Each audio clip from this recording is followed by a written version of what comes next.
महाशिवरात्रीनिमित्त पुणे जिल्ह्यातील ज्योतिर्लिंग श्री क्षेत्र भीमाशंकरला राज्याच्या कानाकोपऱ्यातून लाखो भाविक भक्तांनी श्री शंभू महादेवाच्या दर्शनासाठी मोठ्या प्रमाणात गर्दी केली होती।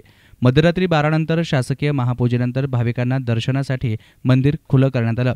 भीमाशंकर हे भारतातील 12 ज्योतिर्लिंगांपैकी एक ज्योतिर्लिंग आहे।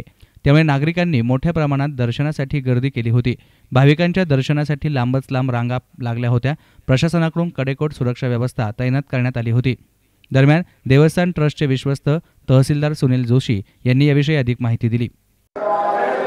महाशिवरात्रीनिमित्त आज भीमाशंकरमध्ये काल रात्री 12 वाजता महापूजा जी झाली शासकीय, त्यानंतर साधारण 60 ते 70 हजार लोकांनी प्रत्यक्ष रांगेमधून दर्शन घेतलेलं असेल। साधारण 1.5 लाख भाविक या ठिकाणी महाशिवरात्री उत्सवाला आलेले आहेत। या भाविकांची सर्व व्यवस्था ही प्रशासनामार्फत चोख करण्यात आलेली आहे। अगदी इथं वाहतुकीच्या व्यवस्थेपासून ते आरोग्य, पाणी इथपर्यंतची व्यवस्था करण्यात आलेली आहे। साधारणपणे 1 ते 1.5 तासामध्ये प्रत्येक भाविकाचं दर्शन होईल अशा रीतीनं त्यांच्या सुरक्षेची योग्य ती व्यवस्था करण्यात आलेली आहे। त्याच्यामुळे इथं कुठले news reporter Nitin Shelke, S9 media, Bhimashankar.